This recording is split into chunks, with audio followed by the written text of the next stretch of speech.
What's up, nerds? My name is Dr. Rob Austin McKee, Professor of Organizational Behavior and Leadership at the University of Houston downtown, here with mgt.edu, the Open Access Business School. In this video, we'll be discussing some theories of motivation, including procrastination, rewards, equity, and reinforcement.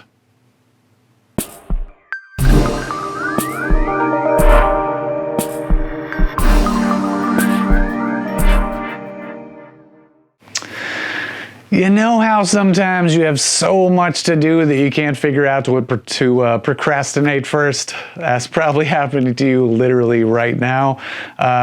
So I'm going to jump into a quote from Dr. Martin Luther King, who said, "We are faced with the fact, my friends, that tomorrow is today. Procrastination is still the thief of time.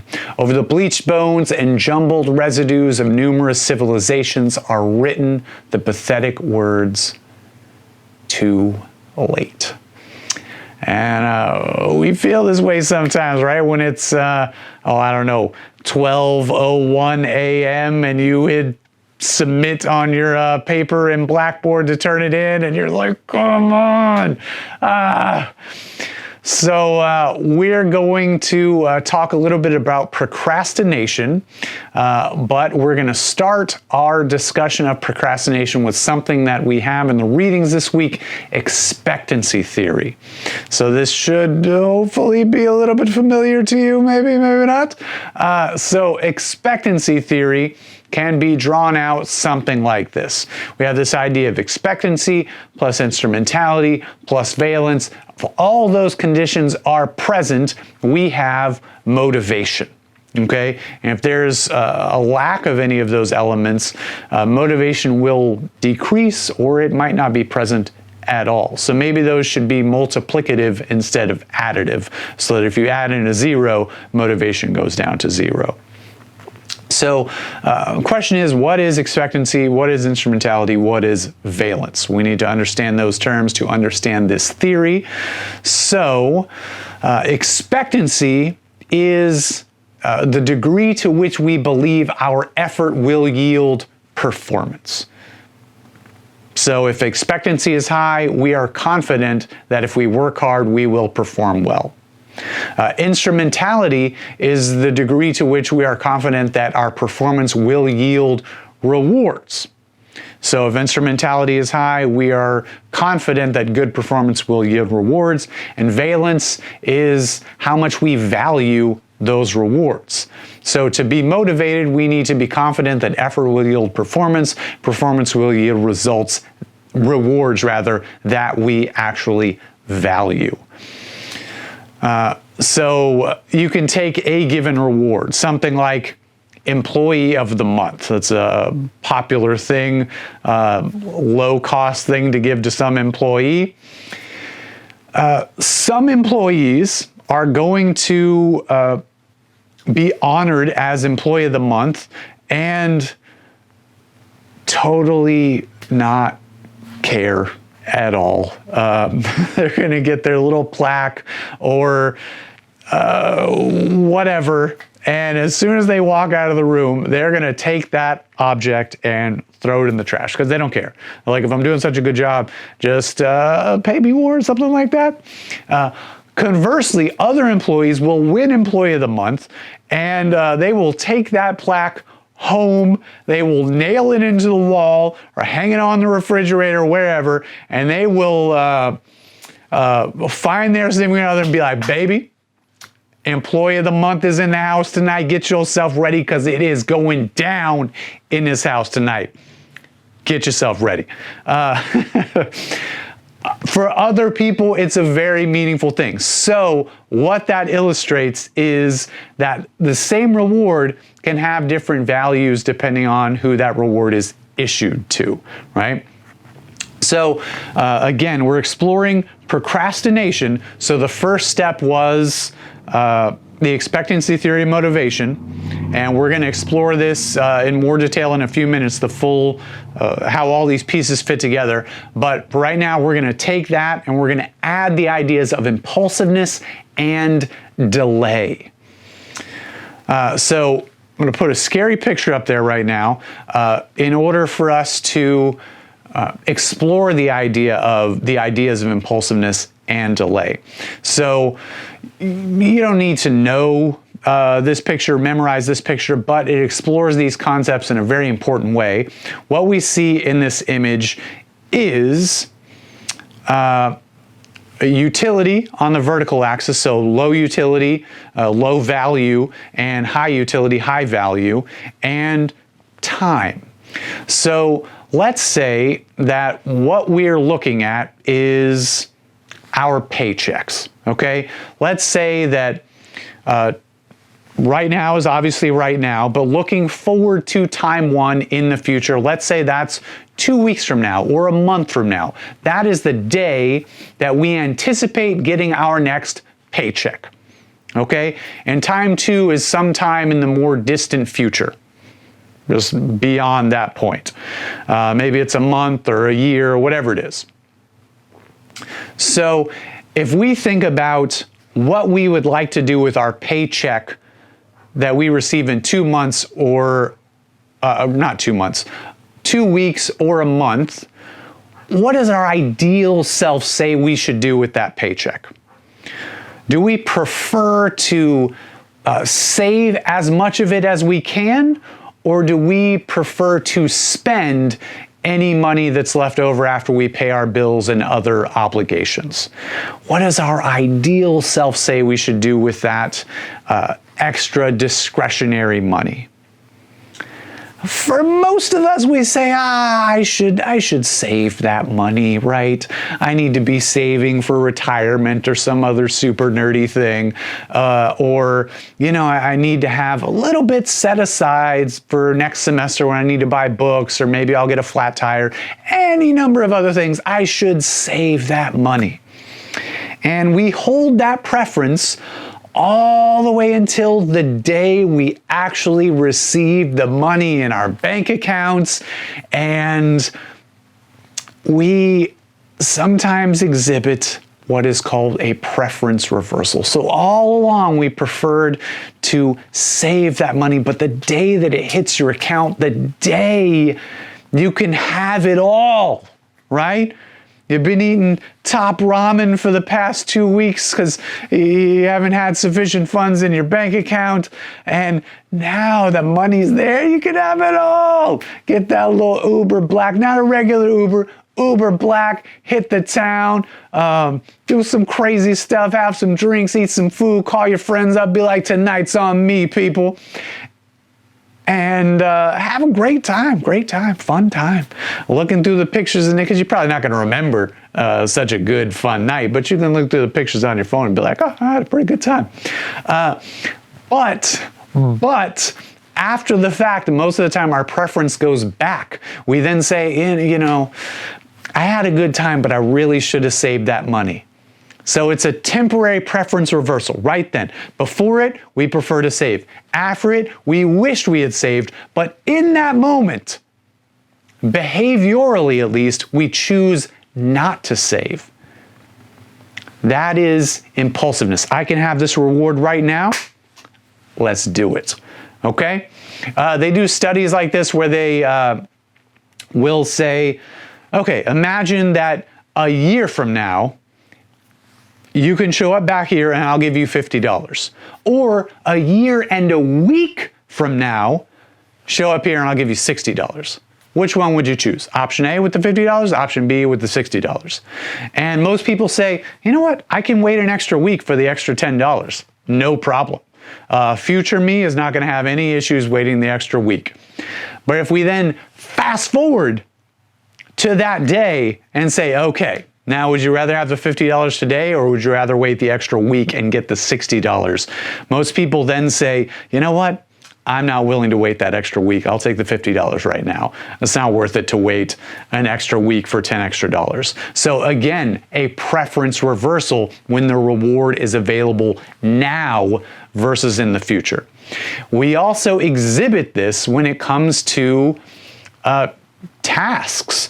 If you think about say 2 tasks you can do with a given day during the semester. You can work on some project that's due at the very end of the semester, or you could watch cat videos all day. I don't know. Which one? How would you rather spend your time? And ahead of time, you might plan like, oh, this Saturday, I have the day off. I'm going to knock out this project that I need to have done at the end of the semester. I have that day totally free. Somebody else is taking care of the kids, and I'll get the project done. I can go out that night. It'll be great. But that day, the actual day you're supposed to do it, suddenly you have a preference reversal. You're like, maybe I don't want to work on this today. I mean, I have so much time in the future. Future me can deal with that, right? You have that preference reversal. And that hurts us. That is called procrastination. So let's put all of these ideas together into something akin to an equation for procrastination. So we're going to say that motivation equals or is equivalent to the expectancy theory of motivation on top.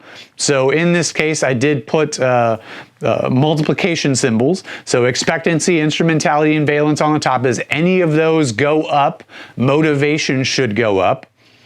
And I'm putting impulsiveness and delay in the bottom, because as our impulsiveness goes up, our motivation goes down. And as the delay ahead of something increases, our motivation also goes down.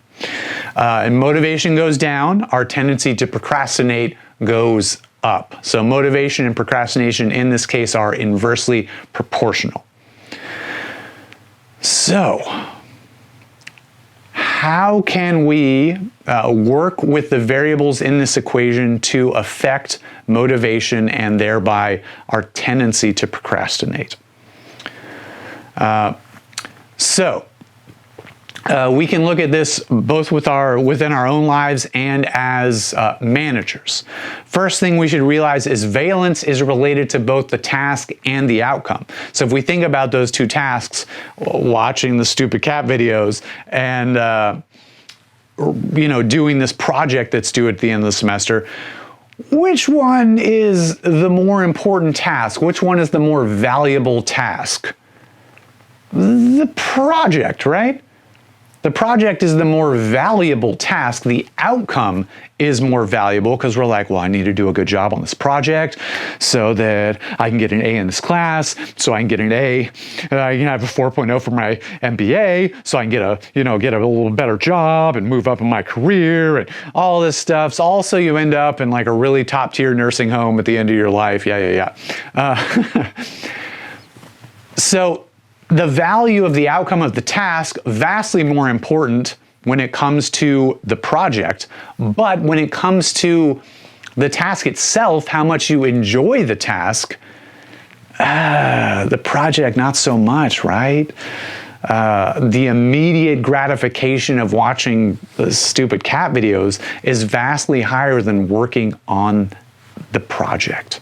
And so a lot of times we end up taking the immediate reward, watching the cat videos, over the long-term value of completing the project. As managers, what can we do about the numerator? How can we affect expectancy with regard to our employees? Well, I do put the burden of that on the manager. I feel like it is the manager's responsibility to make sure that if an employee is working hard, that they are able to perform, right? If they're not, they probably shouldn't be working there. So if you have that person working under you, you need to make sure that they're able to convert that effort into performance. Give them a task within which they can perform well if they work hard. Same thing with instrumentality. If they perform well, it is contingent upon you as the manager to make sure that the rewards you promised are delivered, and I would go further to say it is on you to make sure that they are receiving rewards that they value beyond just their paycheck.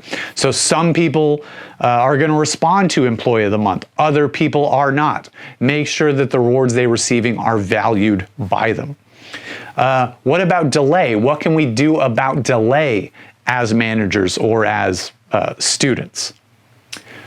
Well, basically, you need to take that deadline and create the perception that that deadline is a lot sooner than it is. So you can break the project into component parts and say, I want this portion due on this particular day,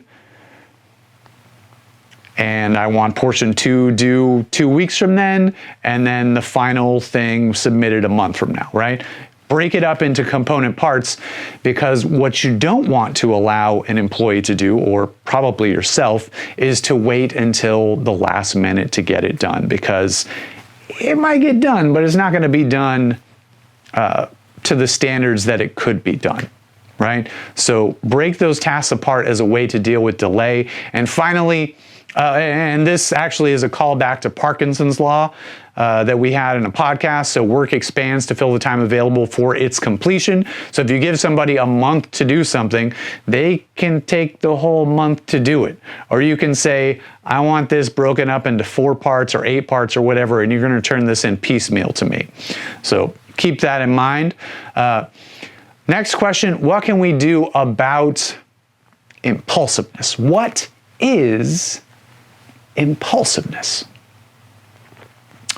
Well, there's some very interesting work done probably in the 1960s by this guy named, psychologist named Michel, who did the marshmallow experiment or test. There are tons of videos on this on YouTube. I'll try to provide a link in the description to a pretty good one. But basically, it involves sitting a kid down in front of a plate with a marshmallow on it, and you say, hey kid, I'll tell you what, I need to leave for about 15 minutes. But when I come back, if this marshmallow is still here, I will give you another marshmallow. So you'll have 2 marshmallows if you can just wait 15 minutes. So what you have here is immediate gratification, impulsivity versus a long-term reward, right? At least from the perspective of a kid, 15 minutes can be a long time, and for some of us too, right? So an interesting thing that came out of this study is that it seemed that the kids who were able to wait for that second marshmallow, who were able to delay their gratification, went on to have better life outcomes. They scored higher on SAT scores, and that's a big predictor of what colleges you get into, what careers you go into, all this kind of stuff. So our ability to delay gratification can have very important implications for the quality of our lives, and perhaps the quantity of our lives when it comes to engaging in healthy behaviors that require us to resist temptations. So, what can we do about impulsivity? Let's take a lesson from a classical piece of art and a bit of Greek mythology. So this painting here is Odysseus or Ulysses, depending on what you're reading. And the scantily clad ladies here are the sirens. So the sirens were known to sing these beautiful songs, tempting any sailors who might be sailing by them to jump off their ships and try to swim to these beautiful sirens, only to meet their doom. So this dude, Odysseus, wanted to hear their songs and not jump off the ship and die. So he had his men plug their ears with wax and row past the island where these ladies lived. They tied Odysseus to the mast of the ship, and they were on orders to subdue him if he was able to escape from the ropes tying him to the mast of the ship. So he was able to hear the song, but he was not able to give in to the temptation of jumping in the water and trying to swim towards them. And this is a good analogy for what we need to do in our lives, because we are going to be confronted with temptation constantly, right? Probably right now, while you're watching this, you are confronted by the temptation to do something else. So what will compel you to do what you know you should do, like finish watching the stupid video and I got to read all this stuff and I have this project for this other stupid class, right? What's going to compel you to do all that work instead of saying, well, I'm just going to go have some drinks and not do this? What can we do about impulsivity? Well, let's talk about that. So first step can be as simple as awareness, right? What are your sources of distraction? What is your number one source of distraction? It's your phone, right? It is your phone. That beautiful little piece of technology that is probably sitting on the table in front of you right now or is in your pocket, just waiting to say, hey, I made a noise or I lit up. Pick me up and play with me, right? They're like a little kid, just hey, pick me up. So being aware of the sources of distraction and doing something about that, right? So putting your phone somewhere where you can't get to it or whatever other distraction it may be. And also being aware of the state of distraction, right? So you picked up your phone, you went into Instagram, and you've been scrolling for 4 hours before you realize, like, just I have to do this for 4 hours? Is it 2 a.m.? Right? The sooner you can become aware that you're distracted, the sooner you can do something about it. So awareness, critical first step. Next, pre-commitment can be really powerful. So that is precisely what Odysseus did here. He pre-committed himself, right? By tying himself to the mast of the ship or having his men tie him to the mast of the ship, he wasn't able to escape despite the temptation. For me, my work location can be an incredibly powerful form of pre-commitment. Most of my work I can do from home. I have an excellent setup there.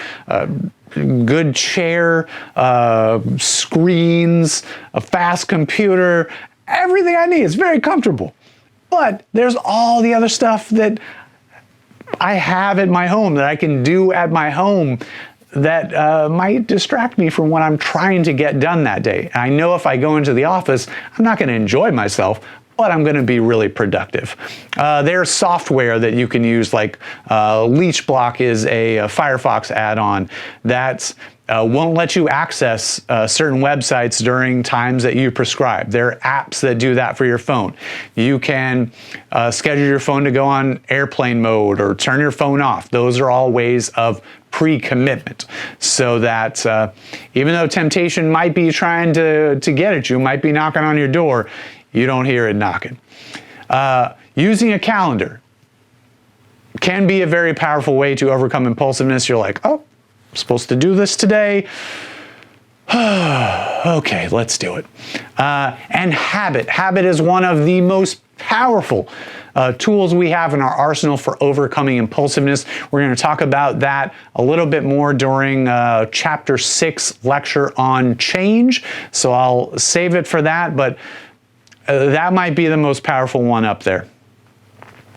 So I'll point out that we often actively procrastinate. We do things that we need to do, but that are less important, less aversive instead of the important work. So when we answer emails instead of working on our projects, we are choosing less aversive and less important work. So we need to prioritize thoughtfully, both for ourselves and people we might be managing. Let's now jump into some theories of motivation beyond procrastination. Let's touch on the idea of intrinsic versus extrinsic rewards. So we mentioned rewards earlier and reward valence. Now let's look at the full breadth of rewards that might be available to us, both as employees and as managers. What is the difference between extrinsic and intrinsic rewards? Well, extrinsic rewards are things received from others, from external sources. So that could be money, could be time off, health benefits, anything. Your kid comes up and gives you a stupid drawing they made, extrinsic reward. Even something like praise is an extrinsic reward, right? Somebody gives you praise, but how that praise makes you feel, that's an intrinsic reward. So an intrinsic reward is something that originates within the self, typically an emotional or psychological state. So if you feel a sense of pride for doing a job well done, or a sense of accomplishment or achievement, whatever it is, that emotional state, it comes about within the self, even though it might be some other another person gives you praise as an extrinsic reward. How it makes you feel is an intrinsic reward because that originates within the self. I hope that makes sense. So, which type of reward is more effective at motivating employees? Extrinsic rewards or intrinsic rewards? Why do we show up to work? Why do you work on that stupid project you need to do for the other class or this class, all good projects, but the other class, terrible projects? Why do you do it?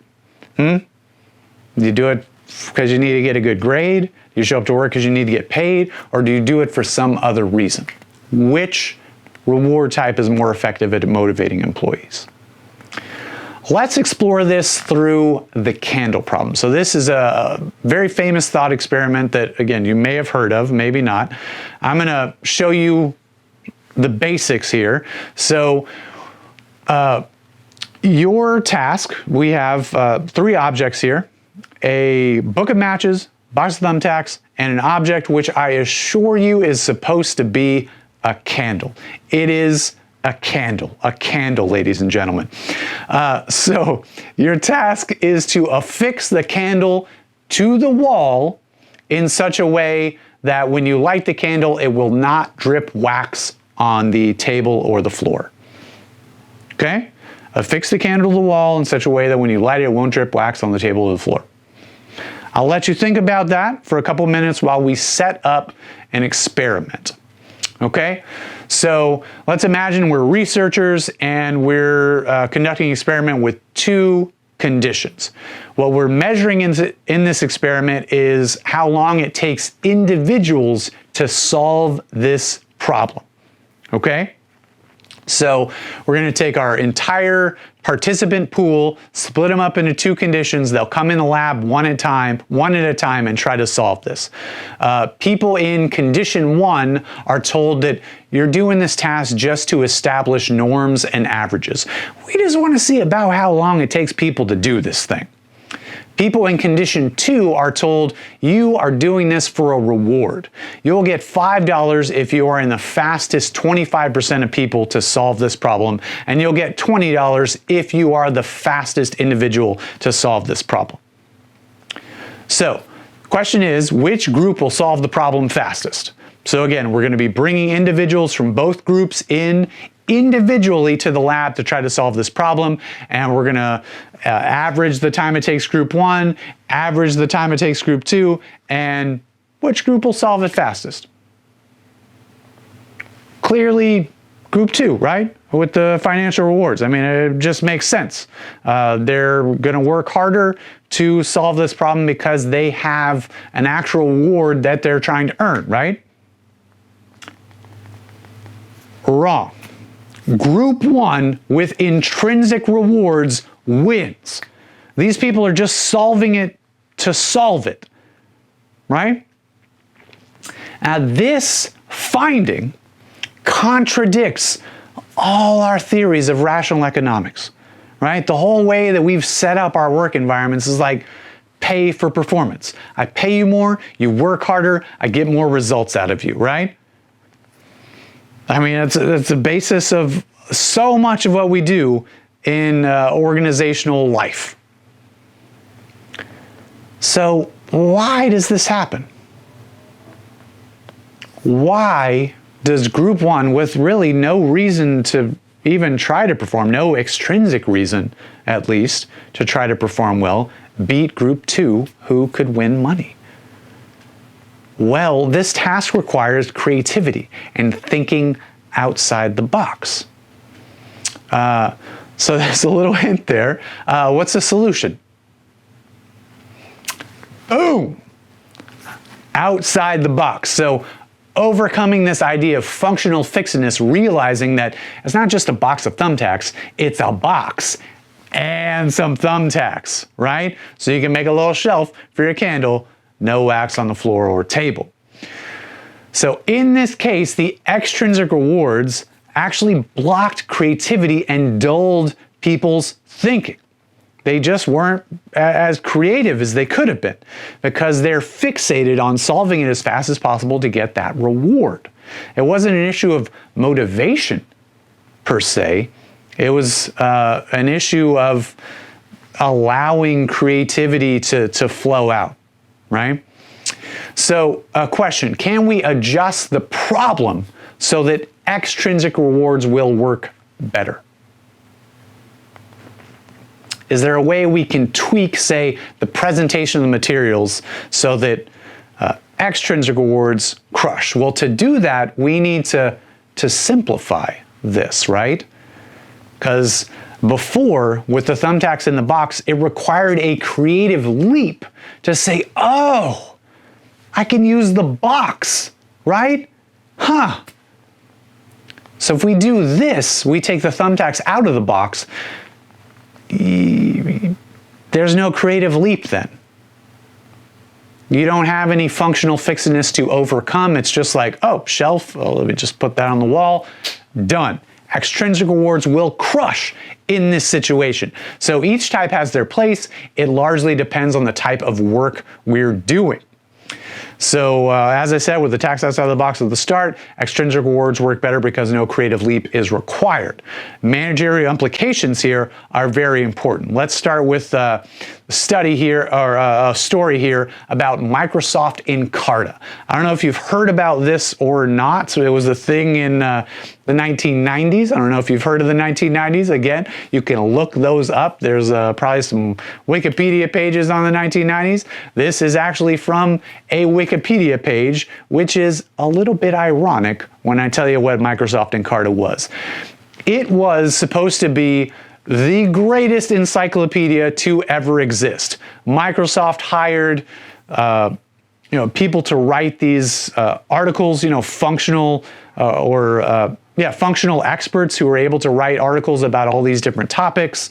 They had, great hierarchical structure, graphic designers, subject matter experts, all the technology people could need to create this thing. And it came in the little CD-ROMs, if you remember those things. They're like records, but they're smaller and shiny. And it's ironic that there's a Wikipedia page about Microsoft Encarta because that's what Wikipedia became. It became the greatest encyclopedia ever compiled by humanity. And if we think about the types of rewards that were present in each case, Microsoft Encarta was all about extrinsic rewards. It was about, hey, we're going to pay you really well. You're going to work on a beautiful Microsoft campus somewhere, and Wikipedia, like who gets paid to contribute to Wikipedia? Nobody. People actually donate money to Wikipedia. They take money from people. They're not paying out any money to their contributors. So why do their contributors do it? It's all about intrinsic rewards. It's about them feeling like I'm contributing to the wealth of knowledge of humanity, right? And it's, again, shocking that that model is the model that won, right? So some lessons that we can take away from this. This is a question for you. Do we prefer work that is simple and routine, or do we prefer work that is challenging?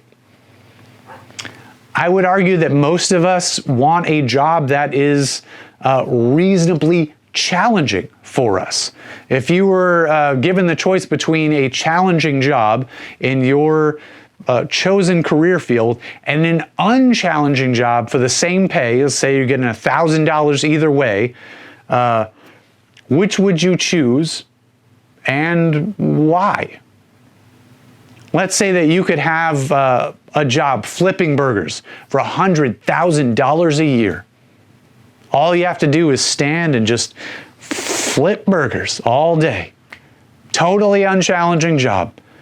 You can master that job probably within 5 to 10 minutes. You don't have to learn any other skills, you just flip them. As I have a couple of you, probably they're like, I'd take the burgers, Rob. I'd flip the burgers all day for $100,000 a year. Bring them on. How long do you actually think you could do that before you were bored out of your mind? I'll give you a day, maybe a week, maybe a couple weeks, and you're like, I need to do something else with my life, right? Many of us would take the challenging job because it offers more intrinsic motivators, because it's not all about the extrinsic stuff. Of course, you're probably not going to go to your job if there's like, well, we can't pay you, all we can offer you these intrinsic rewards. You're like, oh, I'll go ahead and stay home. But given the same extrinsic factors, we're going to choose the job with more extrinsic rewards, right? It just makes sense.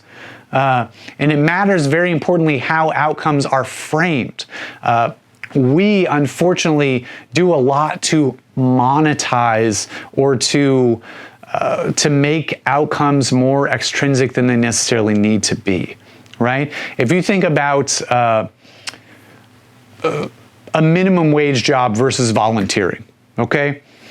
A lot of minimum wage jobs do unpleasant things. A lot of work that you might do volunteering or requires you to do unpleasant things. I know a lot of us do volunteer work. Some people do volunteer work at like animal shelters where they have to clean out soiled animal cages for free. Some people go to beach cleanups where they're literally picking up trash on a hot, smelly beach for free, right? We're willing to do these things for free, but imagine if you showed up to one of these volunteer opportunities and they were like, you know what?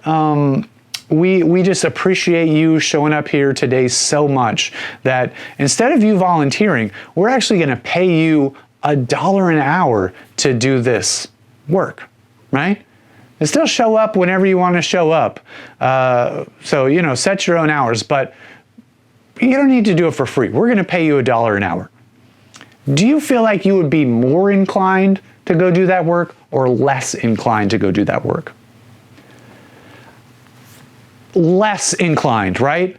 It doesn't make sense from a rational perspective, right? $1 an hour is better than $0 an hour. But that good feeling that you had of like, I am such a good person doing this for free with my time, that gets traded in for this handful of dimes, and that's just not as rewarding, right? Because you monetize that outcome. You've taken away the good feeling, the intrinsic motivation, and traded it for an extrinsic motivation. And we do this in academia, right? So what is the intent of academic institutions? It should be the development and the dispersal of knowledge, right? But we've made it about GPAs and diplomas and all these extrinsic things that they're only proxies for knowledge acquisition. And I actually think they take some of the joy away from actual knowledge acquisition, because you're like, well, if I get a B on this, yeah, but you might actually learn something. You might find a different source of motivation by not doing well on a project, but we get so focused on just meeting the criteria that will get us an A that we miss a lot of the things that may have benefited us more later down the line. So overall, we have a tendency as individuals and as managers to overestimate the power of extrinsic rewards. Absolutely, they're important, but I think we overestimate them. And to underestimate the power of intrinsic rewards. And indeed, it may depend on the type of job that you have, but inappropriate use of extrinsic rewards may inhibit creativity, lower satisfaction, and promote cheating. So you cannot just pay somebody more to be more creative, okay? You can't say, I'm gonna pay you more if you come up with more brilliant ideas, because it's not gonna work. You can pay somebody more to flip burgers faster, sure, if that's what you're into. So, some lessons on management versus leadership. This shows us that distinction between transactional and transformational leadership that we have mentioned. So transactional is literally the transaction that takes place when you perform work and receive pay, versus transformational leadership. It's all about getting people to feel a sense of commitment, not just compliance, as we see there. Contractual obligations versus transcendence. So would you rather have your employees say, look, I did it exactly the way that my contract says to do it, or exactly the way it describes it in this email? Yeah, I realize that there was a problem with it, but I'm not going to fix the problem unless you tell me I have to fix the problem. You told me to do it this way, I did it this way, so it's done. Versus commitment, where an employee might say, hey, I think there's a problem with these instructions that you sent me. Can we resolve this so that, I am better off and the organization is better off and you are better off than had I just done it per my contractual obligations? And this idea of carrot and stick versus autonomy, mastery, and purpose. So carrot and stick, this is like, how do you get a donkey to move forward if the donkey doesn't want to walk forward? Well, you take a carrot and you tie it to the end of a stick, and you hold the stick out in front of the donkey, and the donkey will try to get the carrot by walking forward toward the carrot. And if the carrot ever stops working, you untie the carrot from the stick and you use the stick on the donkey. So rewards and punishment, traditional management stuff right there. If we compare that with autonomy, mastery, and purpose, we should be allowing our employees to develop autonomy, mastery, and purpose. So autonomy is the freedom to own tasks without being micromanaged. Mastery is providing them with tasks that are challenging enough that they can become masters. And purpose is helping to show them that what they're doing contributes to something greater than themselves. That is really the core of intrinsic motivation. So if you watch the video about the Capuchin monkeys, which you absolutely should have, equity theory is a part of motivation that we're going to touch upon that is relevant to that video. So equity theory is this idea that the perception of fairness in the distribution and exchange of resources is really important when it comes to motivation. The perception of fairness. So we can, another equation, I apologize for that, but compare these two ratios, right? What are the outcomes that I receive relative to the inputs that I put in? That gives me my ratio. So if I get $120,000 for working 40 hours a week or something, that's my ratio. And I compare that to the ratios of other people. So this lady over here, she only gets $90,000 doing the same work. Or she gets $150,000 doing the same work. So I will compare my ratio to the ratio of other people and determine whether or not things seem fair. Now, the word referent is really important in this because referent is the person or persons to whom we are comparing ourselves. And it's important to have a proper referent, an equivalent referent. So if I compare myself to Sally in accounting, maybe she has a degree or a certification that I don't have. Maybe she's been at the company longer. There may be factors that I'm unaware of that determine why she might be getting paid more than I'm being paid, right? Also, we don't want to compare ourselves generally to people who are higher up in the hierarchy because things are never going to seem fair if we do that. So how do we feel when equity is not present? Now, this depends on whether or not we're being over-rewarded or under-rewarded. If we're being under-rewarded relative to other people, we generally feel frustrated and angry, perhaps rightly so.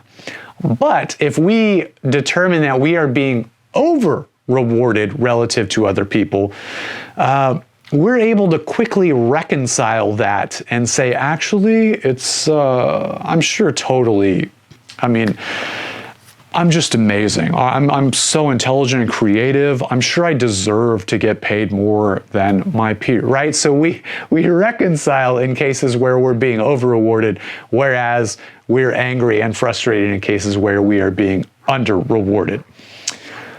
So now we're going to touch on reinforcement theory very briefly, something called operant conditioning. This is kind of born of behavioral psychology, B.F. Skinner, that kind of stuff.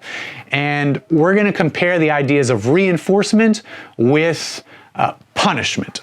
So each of these things has a positive and negative form. There is positive reinforcement, negative reinforcement, which you've probably heard of, but also positive and negative punishment, which you may not have heard of. The really important thing to remember here is that reinforcement always increases the likelihood that you will observe a given behavior again. Even negative reinforcement increases the likelihood that you will observe a given behavior again. So positive reinforcement is adding some appetitive stimulus following correct behavior. So basically giving a reward for good behavior. So you think back to childhood, you acted good and maybe you got a cookie at some point for acting good, or you got a gold star for behaving well in the cafeteria in elementary school. I don't know what it is, but reward for good behavior should increase the likelihood that we see that good behavior again. Negative reinforcement also increases the likelihood that we observe the behavior again. Negative reinforcement is not punishment. This is super important that you understand this. Negative reinforcement is not punishment. So we have two forms of negative reinforcement: escape and active avoidance. So escape involves removing a noxious stimuli following correct behavior. So let's say, when you're waking up in the morning, the alarm clock is going off. That is a noxious stimuli. It is an unpleasant sound. And if you get up and turn it off, it goes away. So that is negative reinforcement.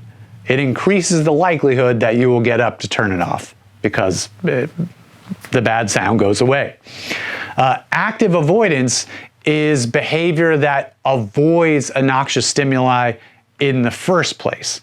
So I don't know, maybe this is like you look up and it's like 6:59 a.m. and you're like, I could get up now. And then the stupid alarm clock won't go off. So you're avoiding that horrible sound in the first place. Active avoidance. And this kind of is a good introduction to punishment, because if somebody threatens a punishment, right? Like, you're going to be punished in this certain way if you do this certain thing. And so you say, okay, I'm not going to do that certain thing. Then that is active avoidance. If you do the certain thing and get punished, then that's punishment. So it's like the threat of punishment can be a form of active avoidance. But when punishment actually occurs, a negative outcome actually occurs, that noxious stimuli is applied, that is positive punishment. So going back to when you're a kid, get that whooping, that is positive punishment. And negative punishment is removal of an appetitive stimulus following behavior. So if you were ever punished by having your phone taken away, or by having your video games taken away, or getting grounded or something, removing something that you want, that is negative punishment.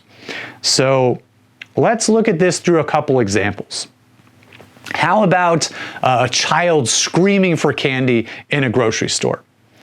So we've all seen it happen. We may have been in that scenario as a child or as a parent or guardian.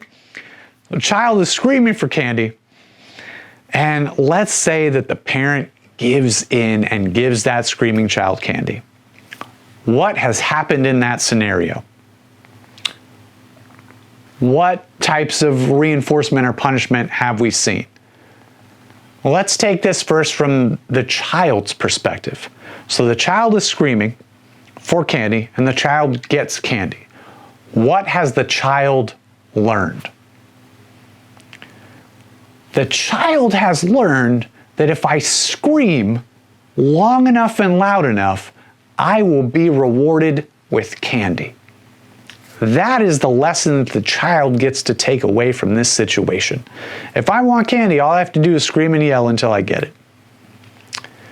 We can take this a step further and ask, what has the parent learned in this situation?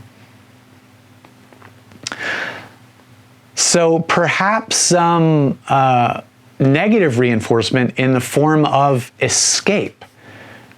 So the parent gives the child candy and the noxious stimuli goes away for 15 minutes or however long.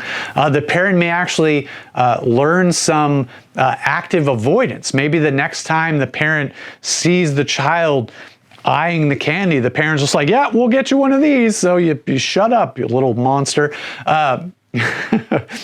So the parent has learned this lesson also. And it's not the lesson, the lesson taken away by the child is certainly not the lesson the parent would want the child to take away. So we've got to think through this thing very strategically so we don't make those kind of errors. If we think about drug addiction, okay? I don't know if you went through DARE class or anything, but when I went through DARE class, they were like, yeah, drugs create a sense of euphoria, and yeah, they just talk about like how fun they are, and like when you're 8 or 10, you're just like, that actually sounds pretty amazing. And that is something that, from what I've read and seen in movies, people experience the first time they do drugs. It's like euphoria. It's just great, right? So for a lot of people, there is positive reinforcement when they initially do drugs, right? It feels good, it's fun, whatever it is, there's positive reinforcement. But how does that change over the tenure of a drug addict? What happens over time? Well, people acclimate, people habituate to drugs very quickly. So that screaming high, that ultimate pleasure, that ecstasy, that nirvana gets diminished, right? So why do people keep doing it if the really good feeling diminishes? It's because what once was positive reinforcement becomes negative reinforcement. So if you're doing serious drugs and you get addicted to that drug and suddenly you can no longer get that drug, you will start to have withdrawal symptoms, which are extremely unpleasant. So people will try to get that drug to escape that feeling. So you have negative reinforcement in terms of this escape, and people may say, well, I need to stay well stocked with this particular substance to actively avoid escape, right? So you have two forms of negative reinforcement. And as a society, we try to engage in punishment, right? So if you do drugs, we're going to lock you up. We're going to add this noxious stimuli following behavior to try to get you to stop. Turns out that doesn't work all so well, but yeah. So I'm going to stop here. I hope this has been interesting, at least mildly entertaining. Thanks.